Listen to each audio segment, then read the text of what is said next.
Tom Cameron Swayze. Brett Huntley. David John Chen. Tom Brokaw. Tonight, the crisis in the Middle East is now worsening. Hezbollah's leader says he is ready for all-out war. What will be the U.S. response? All this driving up oil prices. Tonight, what the new numbers just might be at the gas pump. Out of nowhere, a new wave of violent crime across this country. Why now? And one man making a difference for some of America's wounded veterans back from Iraq. From NBC News World Headquarters in New York, this is NBC Nightly News with Brian Williams. Good evening. Tonight, the violence in the Middle East is at a level not seen there in decades. Israel is vowing to crush the militia called Hezbollah. They have bombed the home and headquarters of the leader of Hezbollah, who tonight has fired back verbally. Syed Hassan Nasrallah says his group is ready for open war with Israel. On the Israeli side of the fighting, 220,000 Israelis have been in bomb shelters. The casualty count tonight in Lebanon, 73 dead, over 200 wounded. In Israel, 12 dead, over 150 wounded. Lebanon tonight remains blockaded. Civilians have been injured and killed in this fighting. These are the most intense airstrikes, by the way, in that region since 1982. The question here tonight is, if this goes to all-out war, what will that look like? We have correspondents across the region and covering all facets of this story, including what this is doing to the price of oil worldwide and here in the U.S. We begin with the violence, the land, sea, and air military campaign. NBC's Richard Engel is in Beirut tonight. And Richard, I understand you're near the airport bombed by the Israelis. Good evening, Brian. The fires at Beirut's International Airport are still burning behind me. We watched from this hilltop today as Israeli jets repeatedly struck the runways. And now tonight there are fears throughout the region that this conflict could get a lot worse after new threats from the leader of Hezbollah. The conflict that each day looks more like a war today came to Beirut. Israel bombed the fuel supply of 2 power stations and the airport for a second day. The Israeli Navy continues to blockade the harbors. Israeli military officials say an Israeli warship was hit by an unmanned Hezbollah aircraft rigged with explosives. Israel sent a strong message to the leader of Hezbollah, Hassan Nasrallah, destroying his office and home. An hour later, in a radio address, Nasrallah declared, quote, an open war on Israel. All the surprises we have promised, he said, they will begin now. Our children will not be the only ones to die. Many of the Israeli raids have been here in South Beirut, Hezbollah's stronghold. For the last 2 days, the Israeli army has dropped thousands of leaflets here telling people to stay away from Hezbollah offices because they will continue to be bombed. Here, an Israeli missile dug a crater 20 feet deep and set fire to nearby buildings. Lebanese boarded up shops. Streets were mostly empty. As I interviewed a young man who escaped fighting in southern Lebanon to Beirut, he learned it's not safe here either. But as casualties mount, many Lebanese increasingly criticize Hezbollah for kidnapping 2 Israeli soldiers on Wednesday and picking this fight with Israel. I think most Lebanese, including a fraction of the Shiite community, would like to see Hezbollah go. They're destroying Lebanon, they're destroying everything. But Hezbollah controls southern Lebanon, and the government here has been too weak and too divided to disarm it. I'm Richard Engel in Beirut, now to NBC's Martin Fletcher in northern Israel. Israelis near the Lebanon border are afraid, ordered in and out of bomb shelters all day and night. Tied to the news. 2 Israelis killed by a Katyusha rocket today. Dozens more wounded in close to 100 attacks by Hezbollah militants firing from Lebanon. 10 towns and villages hit, while artillery and warplanes hit back. Israeli leaders warned this could go on for weeks or even months. We're terrified, she says. We're suffering, but we're with the government till the end.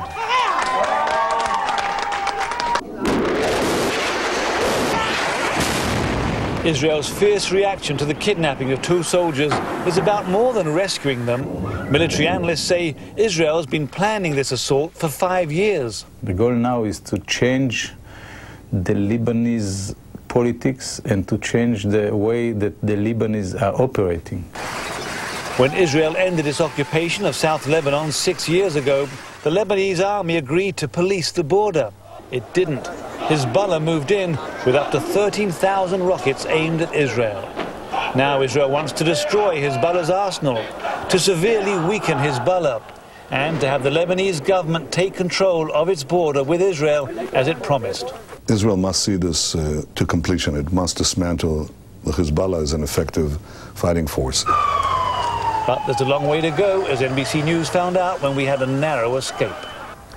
We were just driving down this road. Right in front of us, about 100 yards away, the missile fell, exploded, red flash, a tremendous bang, and just missed us.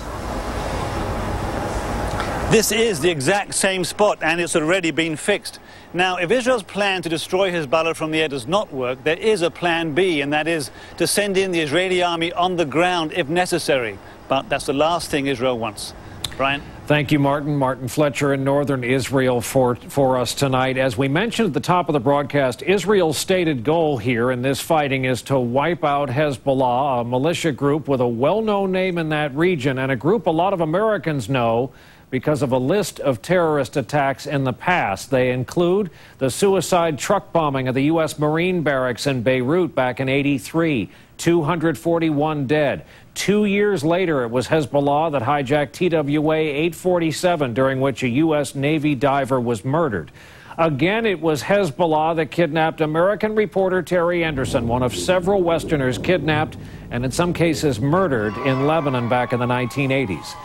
Meanwhile, as the attacks were escalating there today, there was an emergency meeting here in New York at the UN Security Council with Lebanon demanding an immediate end to Israeli attacks on that territory. But as you're about to see, Israel suggested that the Beirut government would actually benefit from Israel's assault on Hezbollah within their ranks. Here now, the unusual exchange from today with the Lebanese Foreign Ministry official speaking first. I need not explain to you here who the victim is and who the aggressor is. What Israel is undertaking is an act of aggression and devastation aimed at bringing Lebanon to its knees and subverting it by any means. You know deep in your heart that if you could, you would be sitting here right next to me right now, because you know that we are doing the right thing, and that if we succeed, Lebanon will be the beneficiary. The back and forth today at the UN. At the end of the day, we should tell you, Security Council members took no action on the ceasefire demand from today. Now to the United States and what the administration may be doing behind the scenes in this conflict. Although the Bush administration seems to be giving Israel a green light, one senior aide at the White House was quoted today as saying the U.S. is walking into deep water on this, meaning a bad situation potentially for all involved, at a time when the president is in Russia for the G8 Summit of Industrialized Nations. NBC's Kelly O'Donnell is traveling with the president. She's with us from St. Petersburg tonight. Kelly, good evening. Good evening, Brian. On the public stage, the president has tried to stick with the events that brought him here to Russia, his much-anticipated meeting with Vladimir Putin and tomorrow's G8. But that has been overshadowed, and privately the president has been engaged diplomatically, phoning leaders in the Middle East, Lebanon, Jordan, Egypt, to encourage calm. But notably, the president has not phoned, and aides say he has no plans to call the Prime Minister of Israel. Those contacts have been left to the Secretary of State, Condoleezza Rice. Administration officials say they want Israel to limit civilian casualties, but they will not tell Israel how to make military decisions. That gives Israel some cover, and it gives the president some distance. And for Americans living in Lebanon, U.S. officials tell NBC News there are some draft orders that are being put together for the possible evacuation of a small number of Americans from the U.S. Embassy. But when or if that order will be given is unclear. Brian? Thanks for that, Kelly. Kelly O'Donnell with the president tonight in St. Petersburg, Russia. The fighting in the Middle East is hitting home now. Once again today, the world's financial and commodities markets were rocked by these events on the ground in the Middle East. The price of a barrel of oil today briefly surged above $78 before settling back at a new record high, $77.03. That's up 33 cents from just yesterday's record close. And as NBC News chief financial correspondent Ann Thompson tells us tonight, a lot of analysts think this will go even higher. If you think $3 gas is bad, what about $4? Analysts say it could be just around the corner because of the fighting in the Middle East. If it goes bad, we could be talking $4.50, maybe even $5. Not because Israel or Lebanon has oil, but because Iran, the world's fourth largest producer, supports Hezbollah's battle against Israel. This is also a proxy war between Israel and Iran to some extent, and it's a demonstration of what could happen if sanctions or confrontation with Iran over its nuclear program gets worse. This demonstrates the kind of trouble that Iran can cause. The fear is Iran could pull its 2.5 million barrels a day from the world market. That oil is taken off the market. We're basically going to start seeing our world inventory start to shrink overnight. And prices go even higher because there is little spare capacity. Oil makes up about half the cost of a gallon of gas. And with these prices, the pain is now spreading beyond the pump. To the bunny shampoo and birdseed Ruth Hansian sells at her Maryland pet shop. So she's raising prices. I can see when I have 50% of my prices going up on one invoice that it's already having an effect when we're slightly over $3 a gallon. All this on fear, without a hurricane or other major event that really squeezes the world's oil supply. Ann Thompson, NBC News, New York. And as you might expect on this busy day here in New York, stocks took another beating today in the wake of all of this. The Dow lost just under 107 points. NASDAQ was down almost 17. For this week's trading, the Dow lost more than 351 points. That's 3% of its overall value. NASDAQ was off almost 93. That's more than a 4% drop for the week. We'll take a break here. Still ahead this busy night when NBC Nightly News continues. Nervousness out west tonight. 2 big wildfires in California coming dangerously close to merging into one large fire tonight. And up next, NBC News In Depth. A shocking surge in violent crime in this country right now. Why now and who's behind it? NBC News In Depth tonight, a sudden upsurge in violent crime. This trend hit close to home for the mayor of Los Angeles, Antonio Villaraigosa, last night. He was visiting the family of a shooting victim when another gun battle erupted 150 yards from the house where Mayor Villaraigosa was in. 2 men were killed. Police said both shootings were gang-related. Los Angeles is not the only place coping with a new outbreak of violence these days, especially when it comes to juveniles. NBC's Martin Savage has more tonight In Depth. In Phoenix, they're terrorized by not one, but 2 serial killers. In Boston, homicides are at a 10-year high. And with 14 murders since July 1st, the nation's capital has declared a crime emergency. Terrible, you know, I mean, every time you turn around, someone is shooting, killing someone. The latest preliminary FBI statistics show murders in the United States jumped. Martin Savage, NBC News, Atlanta.